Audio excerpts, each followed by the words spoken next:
네, 안녕하십니까. 그날지 6강 시작하도록 하겠습니다.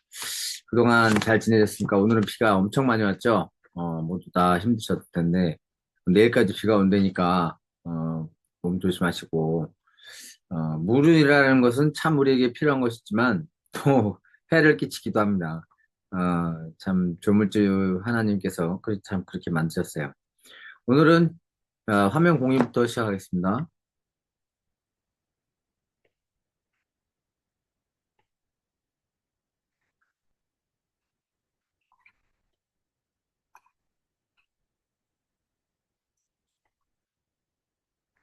네. 오늘은 6강, 우리 몸에 좋은 최적의 물이 뭔지 한번 알아보도록 하겠습니다. 아, 오늘은 물만 잘 마셔도 건강해진다. 그 다음에 이 단어는, 우리 몸에 좋은 최적의 물은 어떻게 선택하는가. 그 다음에 정수 방식별 장점과 단점에 대해서 알아보고요. 그 다음 좋은 정수기의 조건에 대해서 알아보도록 하겠습니다. 물은 우리 몸에서 70%, 식물은 95%, 동물은 80%가 물이라고 합니다. 근데 그 pH 농도, 우리가 자연에 존재하는 생명체이기 때문에 물이 얼마나 중요한지는 너무나도 잘 알 것입니다. 우리는 땅에서 태어나서 하늘에서 태어났지만 땅에 있는 지력을 먹고 거기에 있는 광물이 들어간 물을 먹고 그렇게 우리는 살아갑니다. 그래서 그 농도가 약 알칼리, pH 농도 7.4 정도가 가장 좋은 물이라고 합니다. 그래서 어떻게 이제 옛날에는 이제 시냇물 물가에서 사람들이 다 살았죠. 그런 물가에서 사는 그냥 먹어도 되는 물이었는데 환경이 오염되다 보니까 물을 정수해야 되는 상황으로 갔습니다. 우리는 그리스 철학자 탈레스는요, 물은 만물의 근원이며 모든 것은 물로 시작돼서 물로 돌아간다라고 했습니다. 체내 수분이 부족하면 혈행이 원활하지 않기 때문에 신진대사가 더 더뎌집니다. 또한 물은 체내 분해와 노폐물 배출에도 중요한 작용을 하기 때문에 수분이 부족하면은 각종 신체 기능도 안 좋아지겠죠. 그렇게 안 좋아진 문화 속에서 우리는 냉방 문화 때문에 건강이 악화되고 있어요. 몸에 냉기가 유발하는 대표적인 것이 시도 때도 없는 마시는 음료수 때문입니다. 아침에 일어나서 냉수 한 잔 먹죠. 또 얼음물 먹죠. 덥다고 아이스크림 먹죠. 이런 문화 때문에 체온이 계속 내려가는 거예요. 그래서 배탈도 많이 나죠. 체온에 가까운 상온의 물을 흡수하는 것이 가장 좋은데 현대인들은 아침에 일어나자마자 먹고 또한 냉방돼 있는 그 차를 타고 가서 또 회사에서 냉방된 분위기 속에서 냉방된 에어컨 바람을 하중히 쐬고 있죠. 정말 냉방 문화가 많은 사람들의 건강을 해치고 있어요. 인체 최대의 발열기관은 뇌인데 이 뜨거운 혈액으로 채워져 있는 심장과 간 등이 모두 상반신에 위치해 있죠. 반면에 물과 노폐물을 배출하는 신장은 하반신에 있습니다. 따라서 상반신과 하반신이 자연스럽게 체온의 차이가 나게 돼 있어요. 문제는 이 불균형이 심화됐다는 거죠. 냉기가 심해지면은 열감이 머리나 상체로 올라와서 얼굴이 상기되고 두통이 생길 수 있어요. 하체는 차가워져서 손발이 시리게 됩니다. 만병의 원인이 내장 지방으로 인해서 내장 지방으로 인한 비만은 장이 차갑기 때문에 생긴다고 합니다. 장이 차면 소화가 잘 안 되죠. 흡수력도 떨어지고 유익균도 부족해져서 혈액이 탁해지게 됩니다. 저는 3강에서 소장에 대해서 말씀드렸죠. 면역력에서 마찬가지예요. 체온이 1도 올라가면 면역력은 5.3배가 증가되고 체온이 1도 내려가면 면역력은 오히려 30% 감소된다고 합니다. 장에 힘이 있어야 몸이 힘이 나고 체온이 유지돼야 면역력이 활성화되겠죠. 따라서 장이 차가우면 살이 찌고 탁한 혈액이 돌아와서 질병이 발생하게 되는 겁니다. 물이, 불이- 물이 부족해도 질병이 되겠지만은 물이 넘쳐도 병이 생깁니다. 물이 냉한 것은 물에 물에 수분이 많다는 것을 의미하는 거죠. 그래서 콧물, 설사, 염증 등이 수분들이 많다는 의미는 결국 수독증을 유발하게 됩니다. 찬물이란 내 몸에 필요한 물의 양보다 더 많은 양이 들어와 있다는 얘기인데요. 그 수분을 밖으로 빼내고자 하는 과정이 생기는 겁니다. 진물들이 그렇죠. 따라서 물도 적당하게 마셔야 합니다. 소변의 수가 양을 보면 알 수 있는데요. 소변을 너무 자주 보는 사람은 물이 많거나 이뇨작용을 하는 무엇인가가 먹기 때문인데요. 특히 커피를 많이 드시는 분들이 많아요. 수시로 달고 사는데요. 그는 카페인들이 이뇨작용 계속 빼게 되게 됩니다. 소변을 보게 되면요. 그냥 물만 나오는 것이 아니라 비타민과 미네랄 등 이런 것들이 다 같이 나오게 돼요. 그러니까 그러면 안 좋겠죠. 또한 상온의 물 적당히 마시는 것이 제일 좋은데요. 체온보다 낮은 온도의 물은 체내에서 쓰이려면 데워져야 돼요. 그를 위해서 에너지를 소모하기 때문에 가급적 상온수를 마시는 것이 좋습니다. 모든 물은 장으로 들어가서 체온을 떨어뜨리기 때문에 적당히 마시는 것이 좋습니다. 찬물을 많이 마시면 위와 장, 신장과 방광이 차가워지게 되겠죠. 그렇게 되면 자궁이나 전립선도 동시에 냉해져서 염증이 발생하게 됩니다. 당연히 해당 장부에서는 혈액순환에 장애가 생기고 자궁에 혹이나 장염이 생기게 되겠죠. 또한 남성은 전립선 비대증이나 전립선염에 걸리게 됩니다. 특히 방광은 단순한 배뇨기관이 아니라 따뜻한 오줌으로 몸을 덮여주는 보일러의 역할도 합니다. 방광이 냉하면 위장도 함께 냉해져서 소화가 잘 되지 않아요. 더불어 몸 안에 소화효소나 대사효소는 따뜻해야 제 역할을 하기 때문에 방광을 차게 하면 좋지 않습니다. 예를 들면은 고기와 냉면을 먹고 맥주를 마시면 소화 능력이 아주 눈에 띄게 떨어집니다. 특히 맥주, 이건 너무 차가운 음식이죠. 고기는 뜨거운 음식인데 냉면도 차가운 음식이고요. 위가 제일 싫어하는 것이 과도한 수분이고 반면에 따뜻하고 건조한 것을 좋아한다는 사실을 기억해야 할 것입니다.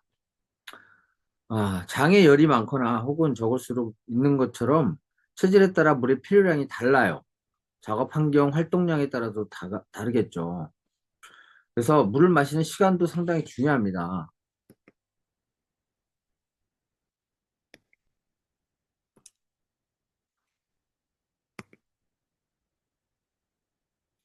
어, 물을 마시는 시간도 상당히 중요한데요. 삼탑의 원리를 이해하면 좀 물을 마실 수 있는 요령이 보인다고 볼 수 있어요. 우리 몸은 삼탑의 원리로 혈액과 물이 순환하기 때문이죠. 삼탑이라는 것은 농도가 낮은 곳에서 높은 곳으로 가는 것을 말하게 됩니다. 즉, 모든 곳이 농도가 비슷하게 균등하게 만들어지는 거죠. 식사 도중에 혈액의 농도가 높아지고 상대적으로 세포의 농도가 낮아집니다. 이때 세포 내 더러운 노폐물이 혈관으로 스며나와서 배설되게 되죠. 반면에 2시간이 지나면 혈액의 농도하고 세포의 농도가 같아진다고 해요. 이때 물을 마셔버리면은 혈액의 농도가 낮아지고 세포의 농도가 높아져서 결국 혈액으로 들어간 깨끗한 물이 세포를 적셔주게 높아져 혈액으로 들어간 깨끗한 물이 세포를 적셔줍니다. 만약에 식사하면서 물을 많이 마시면 물이 혈액의 농도를 상대적으로 희석시켜서 세포의 농도와 차이가 없게 되죠. 따라서 이때 마시는 물은 세포와 교환이 이루어지지 않고 그대로 배설되게 됩니다. 따라서 물을 마시는 것도 상당히 중요합니다. 그래서 물을 올바르게 마시려면 처음 일주일 동안은 탁한 소변이 나오게 돼요. 그래서 세포 속에 노폐물이 섞여 나오기 때문이라고 보면 됩니다. 식사 전후 동안은 물을 가급적 적게 마시는 게 좋고요. 갈증이 있고 공복 시에만 물을 홀짝홀짝 마셔주면 좋습니다. 물은 마신 뒤에 20여 분이 지나면은 체내에 흡수되므로 갈등을 느껴질 때 마시면 즉시 갈증을 해소해 주진 않아요. 따라서 야외 활동이나 운동 중에는 수시로 목이 마르지 않더라도 꼭 드시기 바랍니다. 물 부족 시에 10명 중 1명에서 2명은 변비가 올 수 있지만은 물을 조금 더 보충해주면 해결되죠. 잠자기 전에 음, 잠자기 전 2시간 전이나 생강차나 따뜻한 물 한 잔 마시고 소변을 보고 자는 습관이 매우 중요합니다. 밤 사이에는 또한 해독하고 조혈하고 복구하는 신체 현상들이 일어나는데요. 이때 물이 필요합니다. 만약 자는 동안 물이 충분하지 않으면 혈행이 안 좋아져요. 따라서 해독도 원활하지 않고 특히 체온이 가장 낮은 시간대인 새벽 3, 4시에는 혈액의 농도가 높아지기 때문에 혈액순환에도 문제가 생길 수 있어요. 그, 그러므로 물은 잠자기 전 2시간 전에 어느 정도 한 컵 정도는 마시고 드시는 것이 좋습니다. 자, 그러면은 우리 몸에 좋은 최적의 물은 어떤 것인가요? 어떤 물을 드시고 계신가요? 정수기, 뭐 생수도 있고요. 탄산수, 약수, 끓인 물, 알칼리수, 수돗물, 안반수 여러 가지가 있을 겁니다. 근데 내가 마시는 물은 안전할까요? 글쎄요. 어, 한번 알아봅시다. 우리가 수질 오염의 주범이 뭘까요? 우리 생활하수들이 많이 주범이 돼요. 저번에도 주방세제에 대해서 말씀드렸죠.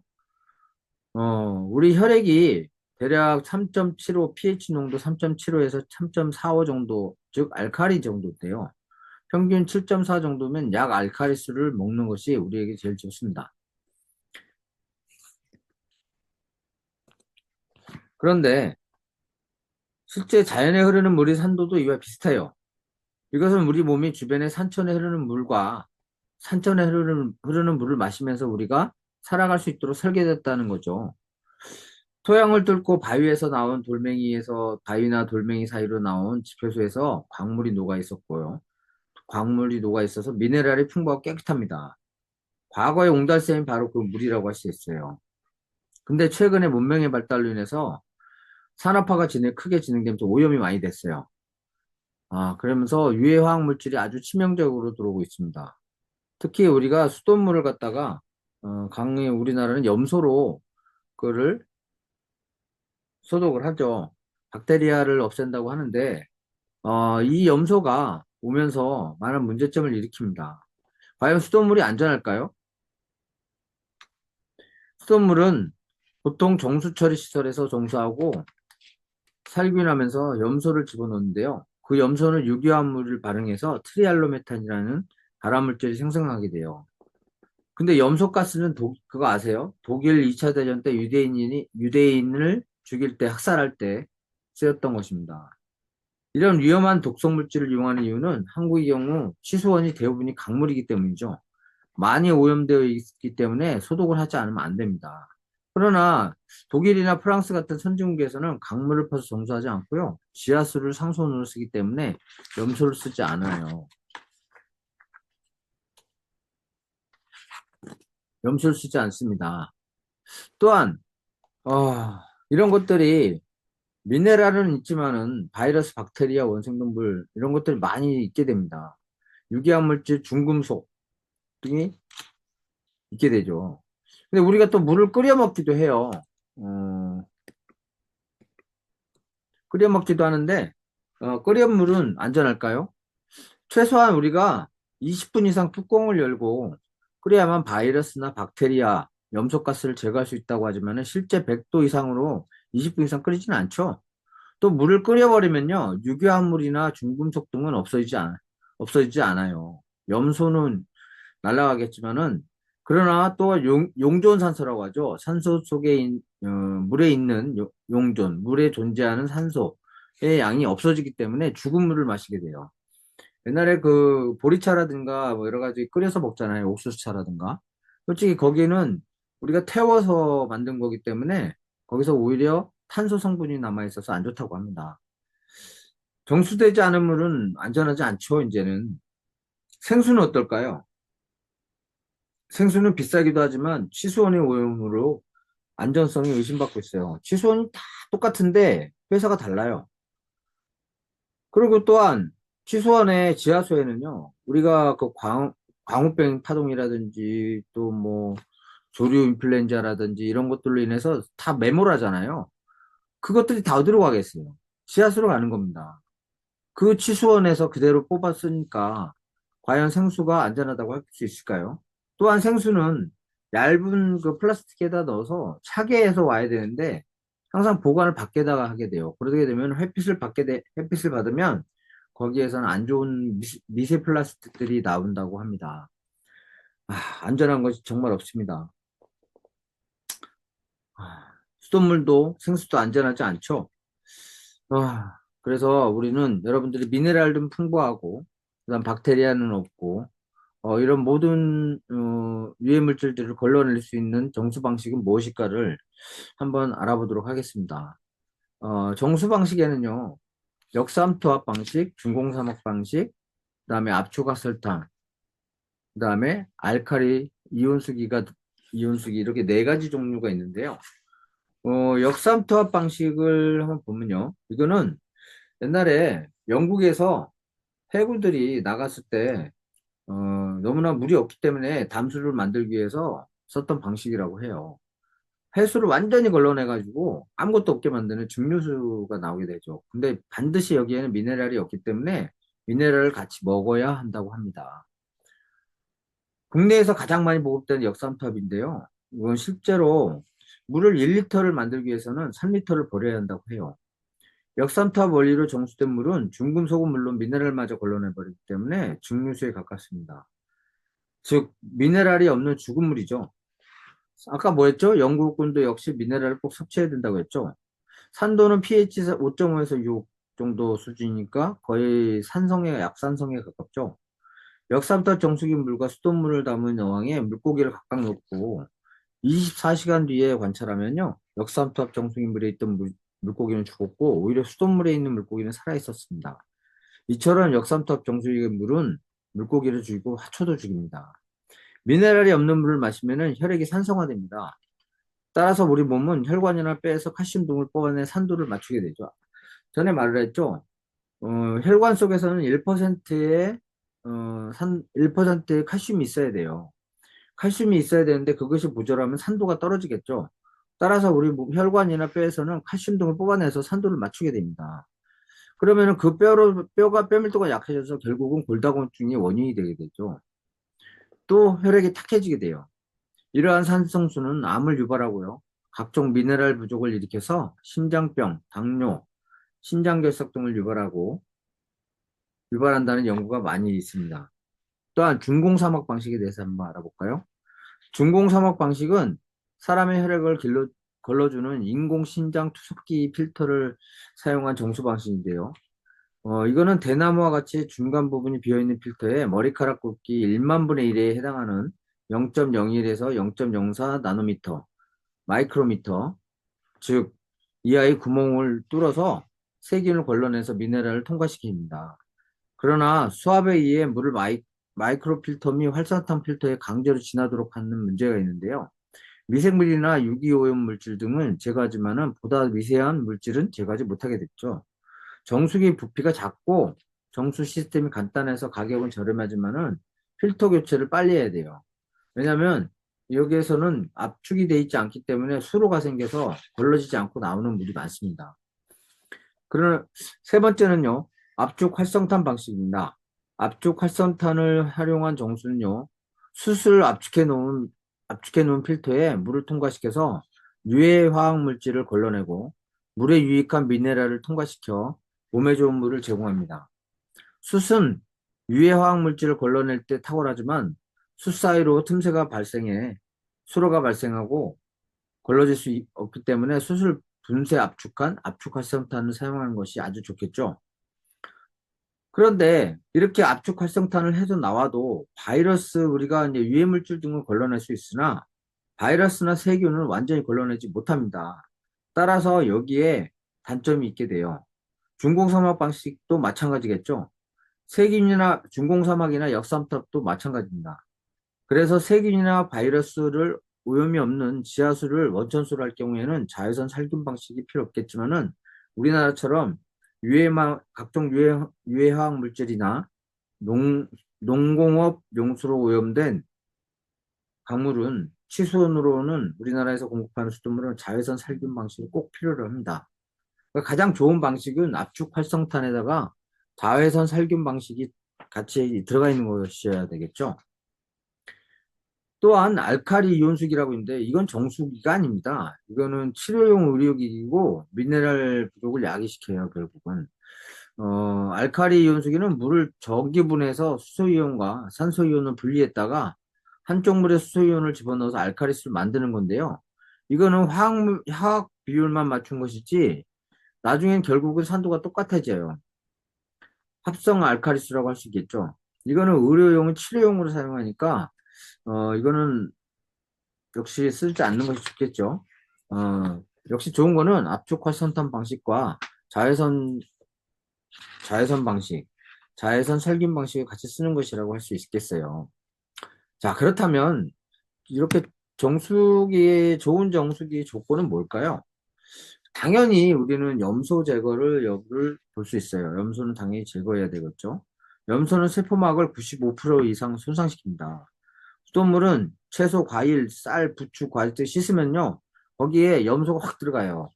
솔직히 염소 씨약을 넣고 수돗물에다가 했을 때 수돗물이 노래져요. 근데 거기에다가 야채를 섞 씻고 쌀을 씻었더니 이게 확 빨아들이더라고요. 아, 너무 안 좋습니다. 그 실험으로 보여드릴 수도 없고, 이거, 음, 나중에 동영상 찍어서 올려드리도록 하겠습니다. 그래서 수돗물은 채소, 과일, 쌀, 부추 씻으면 며칠 뒤에 세포가 손상돼요. 그러나 좋은 정수기물로 씻어주면은 최소는 일주일 이상 가도 생생합니다. 두 번째로 우리는 살균력을 둘 수 있습니다. 살균이 제대로 되는가 살펴봐야 돼요. 우리가 강물을 쓴다고 했죠. 자외선 살균을 할 경우에는 거의 대부분이 300만 원 이상의 정수기가 부착되어 있습니다. 실제로 물을 실시간 자외선 살균을 하는데 체크해 봐야겠죠. 자, 세 번째는 미네랄이 풍부한가입니다. 미네랄은 걸러지지 말아야겠죠. 역삼탄 방식은 어떻습니까? 미네랄까지 다 걸러내고 모든 것을 다 걸러낸단 말입니다. pH 농도 7.4 정도, 약 알칼리수여야 된다는 것을 아셔야겠죠. 그다음 넷째, 정수 시에는 버리는 물이 많이 없어야 돼요. 근데 역삼투압은 어떻게 합니까? 4리터 정수 시에 약 3리터를 폐수로 버리니까 결국은 여기에는 전기세도 들어가고 물세도 들어가고 오히려 절약이 아니라 이거는 낭비죠. 또한 물을 정수하는 그거를 담는 저장 탱크가 따로 존재한다. 즉, 뭐 찬물을 만든다든지 뜨뜻한 물을 만든다든지 어, 또는 얼음이 나온다든지 이런 것들은 저장 탱크가 따로따로 있게 돼요. 거기에는 또한 제2차 오염이 야기됩니다. 그래서 직수 방식으로 해서 수돗물에서 바로 직수할 수 있는 그런 방식으로 하는 것이 2차 오염을 방지하는 길입니다. 그다음에 물 사용량에 따라서 필터 오염 정도가 보여지고 필터 교환이 용이한지 좀 따져봐야 됩니다. 3인용인지 5인용인지 가구마다 다 다를 거고요. 사용하는 양도 다를 텐데 필터의 수명이 역시 달라질 수밖에 없겠죠. 2, 3개월에 한 번씩 관리해 주는 것은 안전한 필터 관리를 하기에는 불하기 때문에 자동으로 관리할 수 있는 그런 시스템이 있는지가 중요하겠죠. 또한 가장 중요한 건요. 이것만 보면 돼요. NSF 인증 마크가 있는가? 우리나라에는 어떤 정수기도 NSF 인증 마크가 없습니다. 유일하게 이스프링이라는 정수기가 NSF 마크가 있는데요. 이 기관은 어떤 기관이냐면은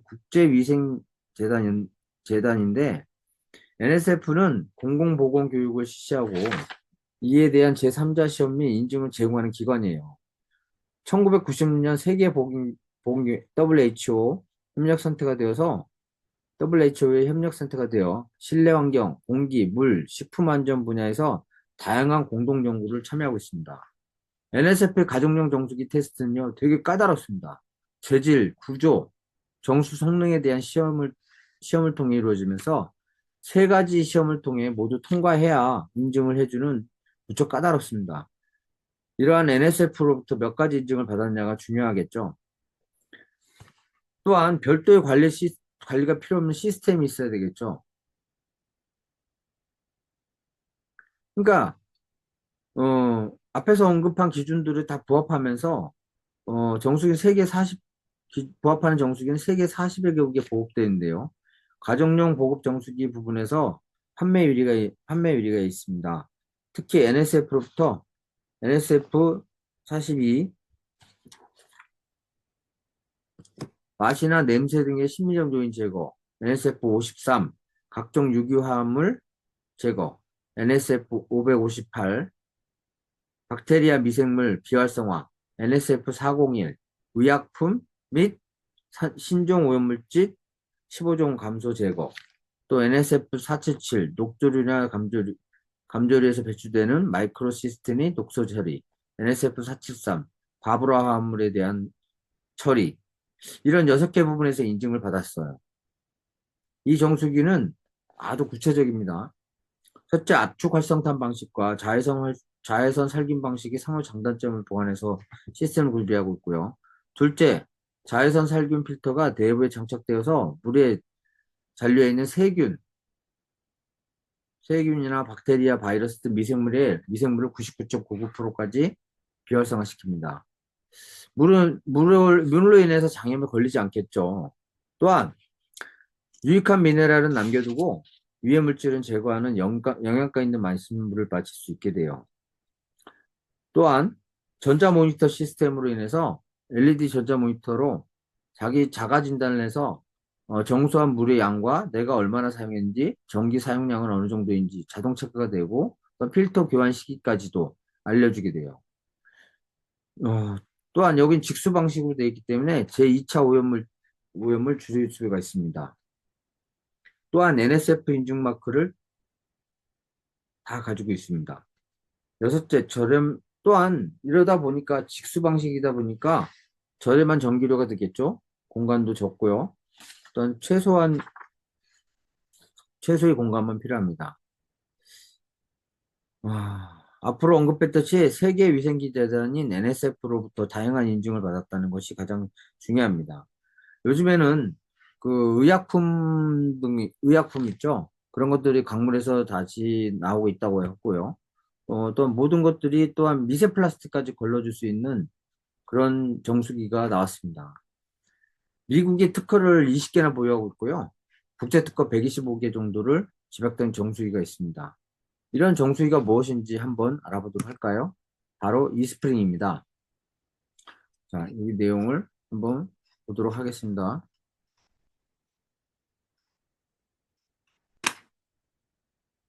자, 해볼까요?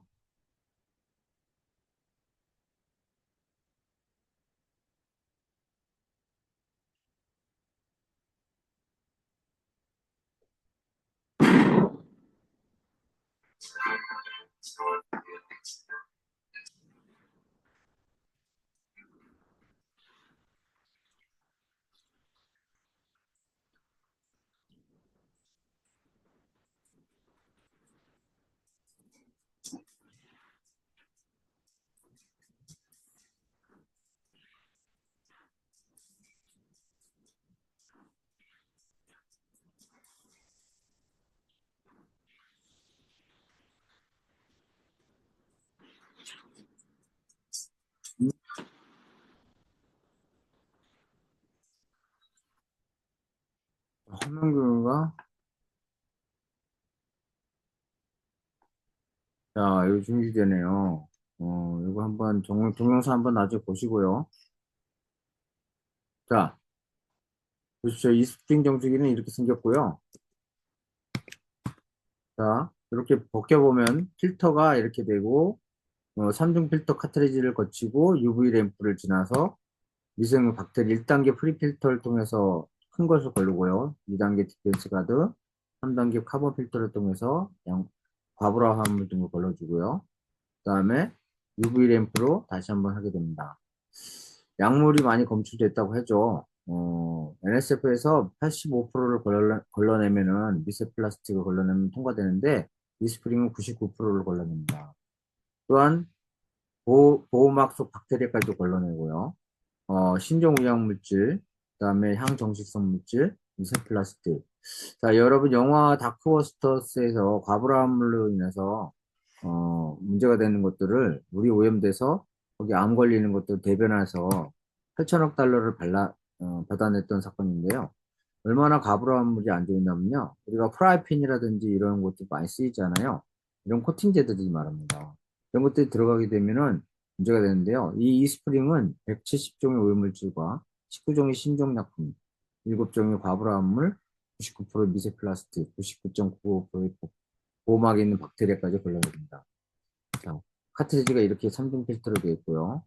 디스펜서, 카본 블랙, UV 램프. UV 램프 살균도 265나노미터 가장 잘 되고요. 이런 식으로 됩니다. NSF도 4가지 항목을 인증받았습니다. 골드실 마크와 5년씩 보증기간을 거치고요. 5,000리터 사용했을 시 카트리지를 바꿀 수 있고요. 1년에 한 번 필터를 교체해야 합니다. 보통 10년 동안은 그냥 무상하게 쓸 수 있습니다. 좋은 곳에서 위대함으로 정말 중요합니다. 이스프링 한번 살펴보시고요. 이 화면은요, 이스프링 정수기와 역삽던 정수기, 수돗물, 이런 것들을 가지고 키웠을 텐데요. 마지막 14일이 됐을 때, 역삼탑 정수기 물은 거의 자라지 않았고요. 그 다음에 여기는 뭐죠? 수돗물에서는 아예 죽었죠. 근데 이스프링에서는 너무나 잘 자랐습니다. 자, 여러분 함께 해봅시다. 다음 주까지요. 내가 마시고 있는 물 확인해 보시고 과연 내가 산성수를 먹고 있는지 아니면은 야갈카리스를 먹고 있는지 알아보도록 하시고요. 일어나자마자 미온수 물 한 잔 마시기를 해봅시다. 그 다음에 하루에 물 1리터 이상 2리터죠. 마시도록 합시다. 자, 그럼 시지 볼까요? 미네랄을 통과시키고 유해물질을 제거하는 방식 2가지는 압축활성탄과 중공사막 방식이었습니다. 수질오염 주범물질은 뭡니까? 생활화수죠. 좋은 정수기는 중 하나는 여러 가지가 있겠지만 가장 좋은 건 NSF 마크를 인증했느냐입니다. 여러분, 물에 대한 생각을 바꾸시고, 물이 우리 몸에 얼마나 중요한지 누구나 알고 있습니다. 그러나 그거를 정수하는 정수기에 대해서 잘 모르고 있습니다. 제대로 알고 좋은 물을 먹도록 합시다. 자, 다음 주에는 7강 호흡과 스트레스 관리에 대해서 하도록 하겠습니다. 여러분, 오늘 유익한 시간이 되었었나요? 아무튼, 좋은 시간 되시고요. 또 다시 다음 주에 만나도록 하겠습니다. 감사합니다.